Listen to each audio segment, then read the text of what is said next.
Subject है land law और उसका नेक्स्ट जो टॉपिक है वो ये है कि राजस्थान काश्तकारी अधिनियम 1955 के अंतर्गत अपील, ठीक है, से संबंधित प्रावधानों को समझाइए। भी अपील क्या है, अपील का राइट कहाँ दे रखा है और उसके अंदर क्या क्या चीजें हैं उसके बारे में है, ठीक है। तो जो राजस्थान काश्तकारी अधिनियम 1955 है उसकी सेक्शन 223 से 245 तक अपील, रिवीजन और रेफरेंस के बारे में और रिव्यू के बारे में प्रावधान प्रोविजन रखे गए, ठीक है, किए गए। अब सबसे पहले आता है अपील, ठीक है। अपील के बारे में जो फर्स्ट है वो ये है कि मूल डिक्री के विरुद्ध अपील, ठीक है, जो सेक्शन 223 में दे रखा है। मूल डिक्री क्या होती है, मतलब जो डिक्री रेवेन्यू अथॉरिटी ने पास की है या रेवेन्यू कोर्ट ने पास की है, ठीक है। डिक्री मतलब जो जजमेंट है, जो डिसीजन है, ठीक है, उसकी ही अभिव्यक्ति को डिक्री कहते हैं। मतलब जो जजमेंट के अकॉर्डिंग तैयार हो उसको ही डिक्री कहते हैं, ठीक है। तो अगर ऐसी डिक्री तहसीलदार द्वारा पास की गई है तो अपील कहाँ होगी, कलेक्टर को हो सकेगी, ठीक है। अगर डिक्री किसके द्वारा, सहायक कलेक्टर द्वारा या उपखंड अधिकारी या कलेक्टर द्वारा पास की गई है तो कहाँ होगी, रेवेन्यू अपीलेंट अथॉरिटी को की जा सकेगी। इसको बोलते हैं फर्स्ट अपील, ठीक है। अगर आप कलेक्टर को अपील करते हो तो वो उसके लिए टाइम पीरियड कितना है, 30 दिन, ठीक है। अगर आप रेवेन्यू अपीलेंट अथॉरिटी को अपील करते हो तो कितने दिन को अंदर करोगे, 60 दिनों के अंदर हो सकेगी, क्लियर। ये तो होगी फर्स्ट अपील। सेकंड अपील, इसके अंदर मतलब अपील के अंदर जो ऑर्डर आता है, जो डिसीजन होता है, ठीक है, उसके विरुद्ध आप अपील करते हो तो उसको बोलते हैं सेकंड अपील। मतलब अपील में पारित डिक्री के विरुद्ध अपील, ठीक है। तो अगर अपील में जिलाधीश द्वारा मतलब कलेक्टर द्वारा पारित डिक्री के विरुद्ध अपील कहाँ होगी, रेवेन्यू अपीलेंट अथॉरिटी को होगी। अगर अपील के अंदर रेवेन्यू अपीलेंट अथॉरिटी ने, ठीक है, कोई डिक्री पारित की है तो उसके विरुद्ध अपील कहाँ होगी, बोर्ड ऑफ रेवेन्यू में होगी, ठीक है। तो बोर्ड ऑफ रेवेन्यू जो हेड है सबका, ठीक है, सुप्रीम है, तो वहां होगी। लेकिन ये अपील नॉर्मल वे में नहीं होगी। कब होगी, इसके भी आधार दे रखे हैं, ठीक है। जब जजमेंट में, जब निर्णय विधि अथवा विधि का बल रखने वाली प्रथा के विपरीत हो। कहने का मतलब जो जजमेंट है वो लॉ के अकॉर्डिंग नहीं है, लॉ के विपरीत है, उसके विरोध में है, ठीक है। या फिर कोई ऐसा कस्टम है जो फोर्स रखता हो किसका, लॉ का, ठीक है, उसके अगेंस्ट आपने क्या दिया है, ऑर्डर दिया है, ठीक है, निर्णय दिया है, ठीक है। उसके बाद ये आता है दूसरा पॉइंट, जब निर्णय में विधि या विधि का बल रखने वाली प्रथा की किसी सारभूत वाद पद का विनिश्चय नहीं किया गया। मतलब जो डिसीजन किया गया वो अकॉर्डिंग टू लॉ या ऐसे किसी कस्टम या प्रथा जो लॉ का फोर्स रखती है उसके अकॉर्डिंग नहीं किया गया।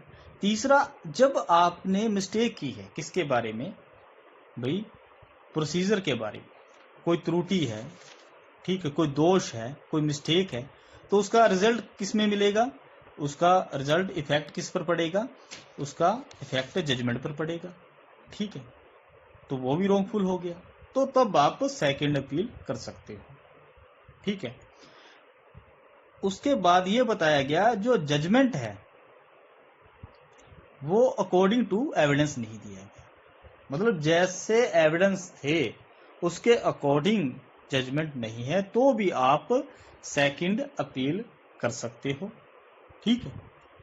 मतलब कहने का मतलब नॉर्मल वे में नहीं होती। सेकंड अपील कब होगी, जब अकॉर्डिंग टू लॉ या अकॉर्डिंग टू कस्टम जो लॉ का फोर्स रखता है, ठीक है, उसके मुताबिक जजमेंट नहीं हुआ, ठीक है, उसके अगेंस्ट हुआ है, या प्रोसीजर के अंदर कोई गलती है जिसका इफेक्ट किस पर पड़ा है, केस पर पड़ा है। उससे क्या हो गया, वो जो केस है ठीक है, उसका जो जजमेंट है वो भी रोंगफुल हो गया। ठीक है, या फिर आपने जो एविडेंस पेश किए थे उसके अकॉर्डिंग आपने फैसला नहीं दिया, उसके विपरीत दिया, तो भी आप सेकंड अपील कर सकते हैं।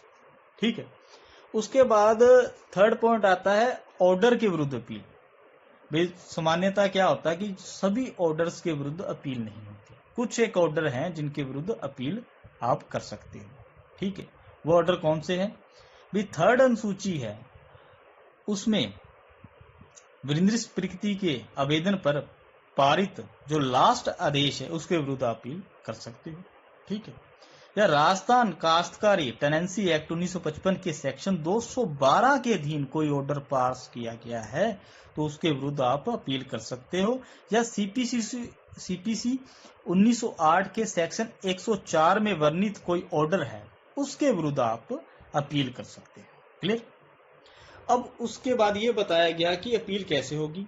अगर तहसीलदार ने दिया है ऑर्डर तो जिलाधीश मतलब कलेक्टर को होगी। अगर सहायक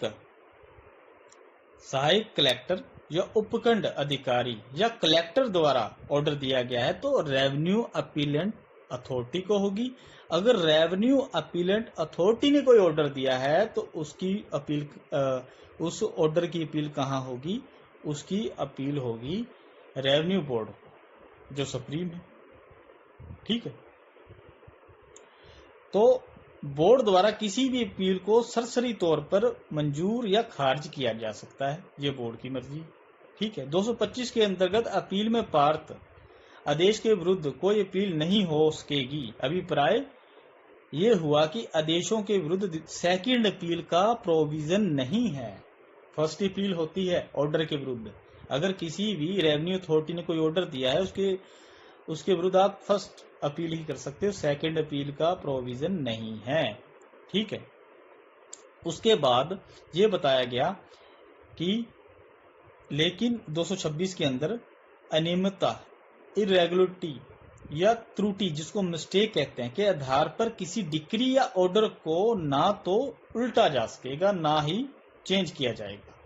ठीक है, ऐसी अनियमितता, इरेगुलरिटी अथवा त्रुटि, मिस्टेक निम्न संबंधी हो सकती है। किसके संबंधी हो सकती है? मिसजॉइंडर ऑफ पार्टीज, मतलब अगर आपने पार्टी का मिसजॉइंडर किया है, मतलब आपने जिस पार्टी को, जिस व्यक्तियों को उस केस में मिलाना था उनको मिलाया नहीं। ठीक है, जिनको मिला लिया उनकी उस केस में जरूरत नहीं है। ठीक है, तो उसको कहते हैं मिसजॉइंडर ऑफ पार्टीज। ठीक है, उसके बाद अदर कोई मिस्टेक है या अनियमितता है तो उसके आधार पर आप उस फैसले को पलट नहीं सकते। ठीक है, लेकिन कब नहीं पलट सकते? जब आपके उस मिस्टेक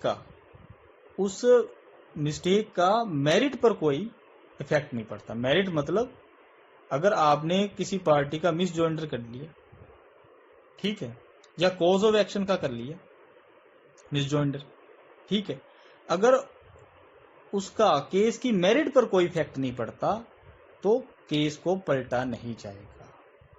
ठीक है, अगर पड़ता है तो फिर जजमेंट को पलटा नहीं जाएगा।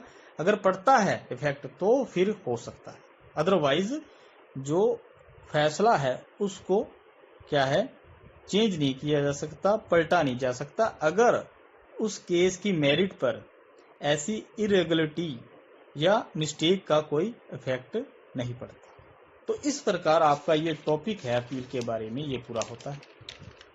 ठीक है।